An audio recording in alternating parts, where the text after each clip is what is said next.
And we are back with one of the usual suspects,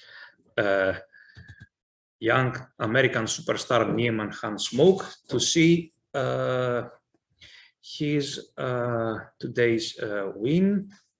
On purpose, we avoided commenting on it extensively so that he will share his thoughts together with us and the audience. Would you describe it as a good game?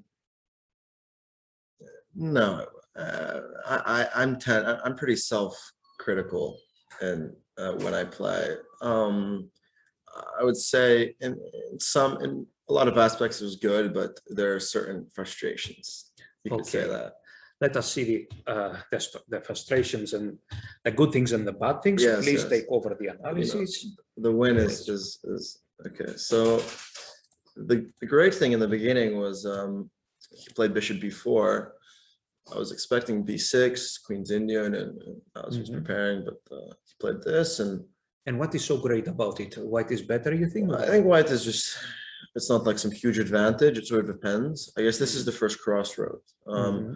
Black can play bishop takes d2, after queen takes d2, b6, and this is in fact what I kind of play quite often with black.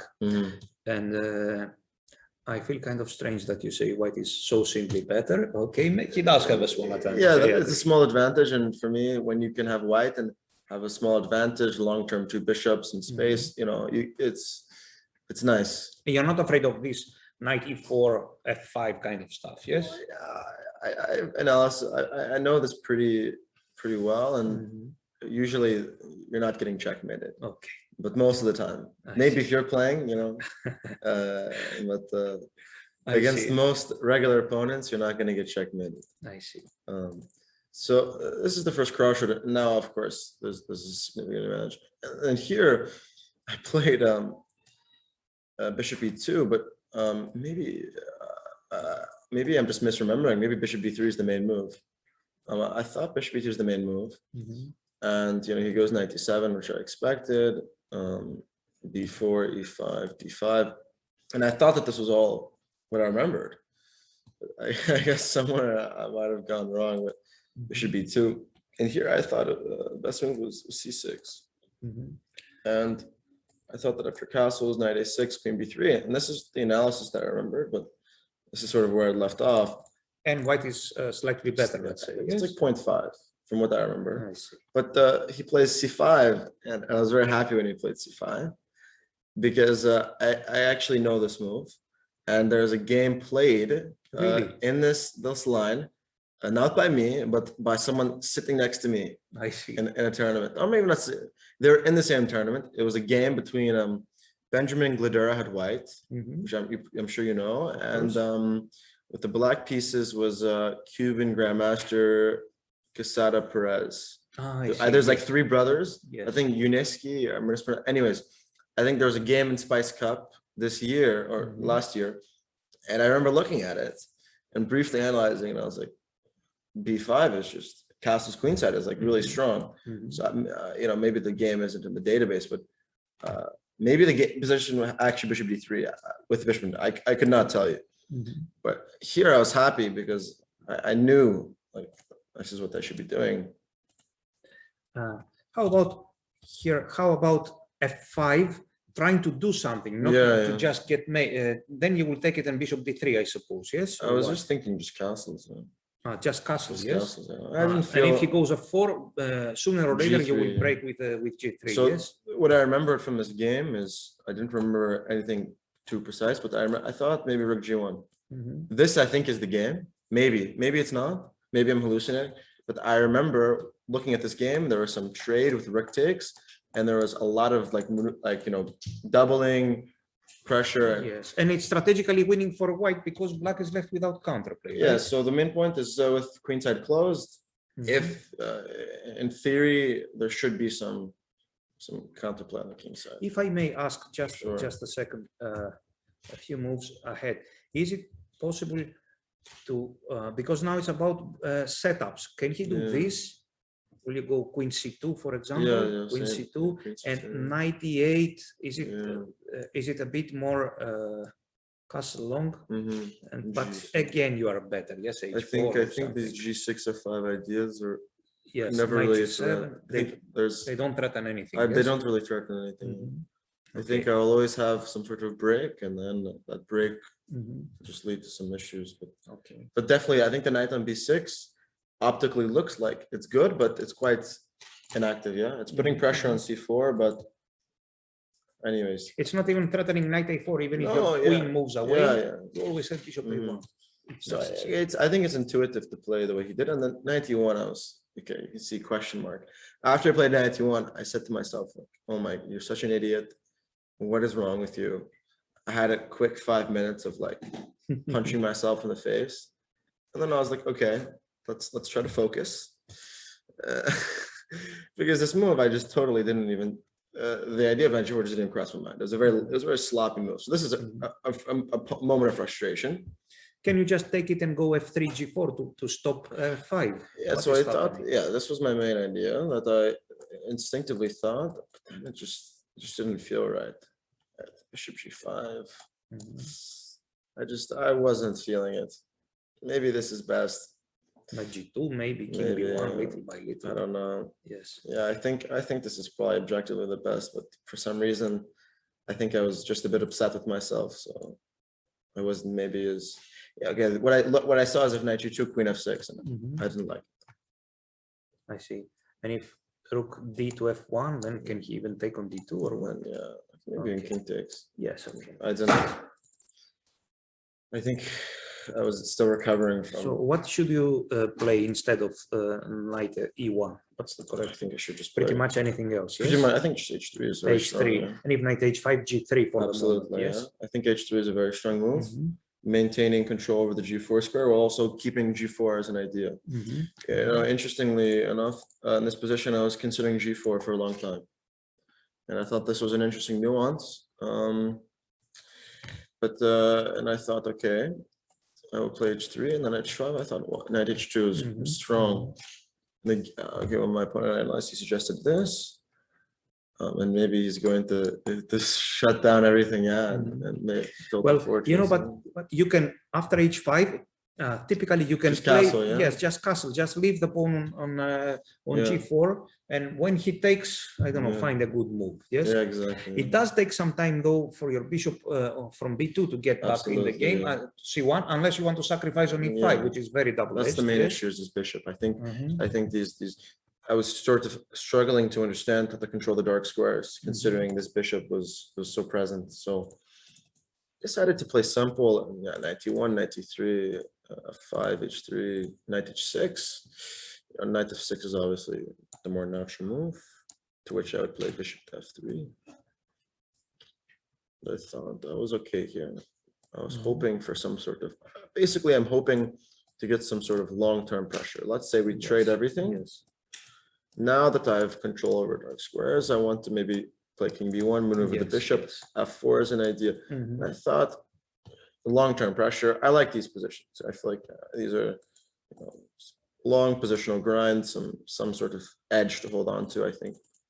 But Knight H6 obviously is he wants this bishop to be active.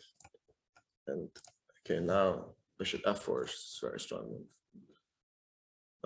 And now she's very big problems because his pieces are just not ready for things to open, and this knight on H6 becomes quite bad. So he could consider taking. Now E5. This is a very common idea to sort of break through.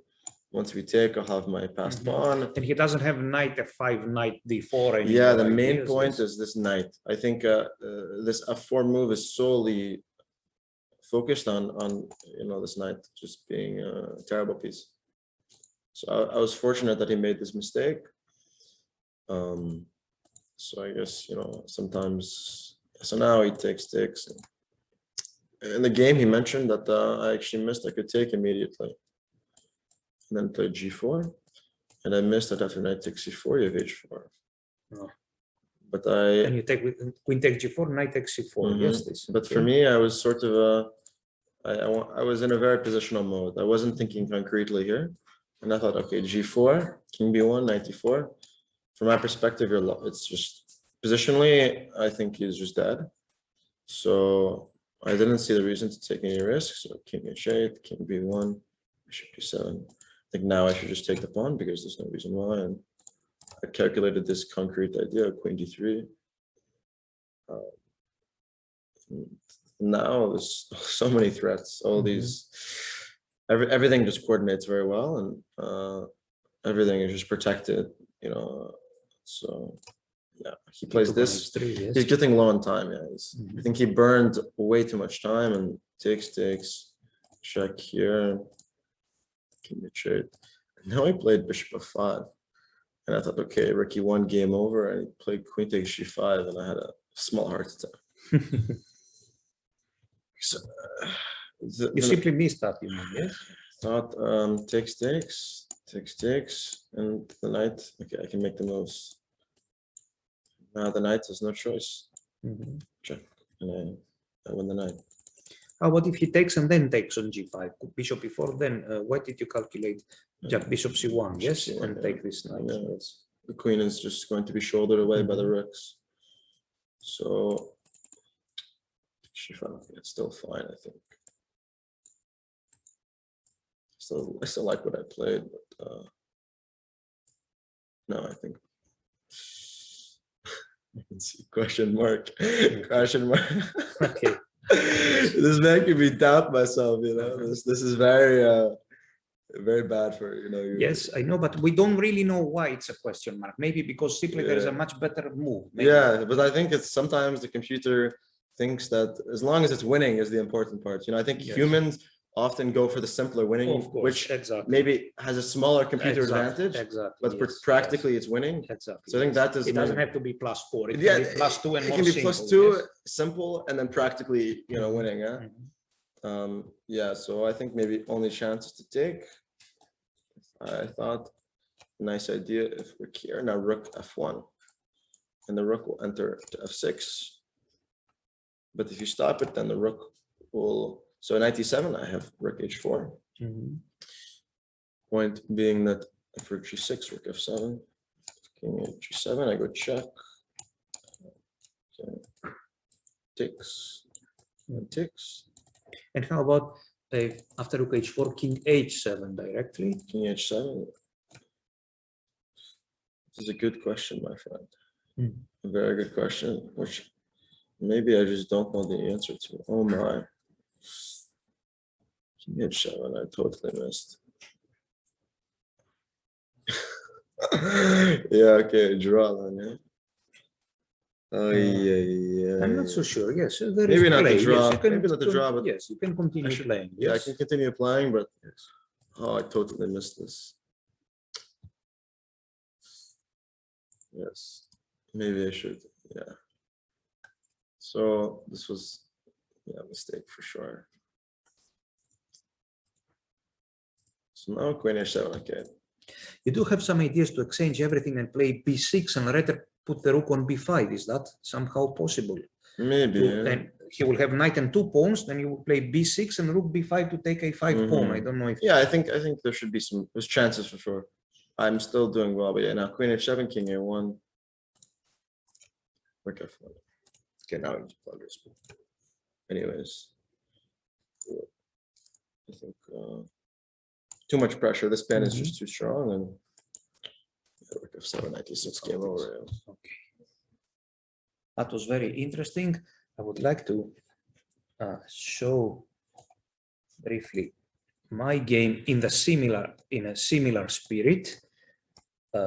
In a totally different opening. Oh, sorry, yes, black needs to play too. So knight f3 here, a6, bishop d3, b5, c5, bishop g4, queen c2. I had the white pieces, and here knight bd2, here a4, here b4, e5 is not working because I exchanged everything and bishop b2, and that was the game. E6, I played bishop b2, bishop e7, and I played a clever waiting move h3. Yeah. Anyway, white is better. And when black castle This is short, A5, yeah. I went A5 and castle long and Just checkmate. yes, yes, yes. No. Similar type of thinking. Yes, Yes. I like, yeah. So once again, I would like to congratulate you for your interesting win, for your magnificent play, and wish you all the best for the rest of the tournament. A few more very tough rounds to go. Thank you. Good luck.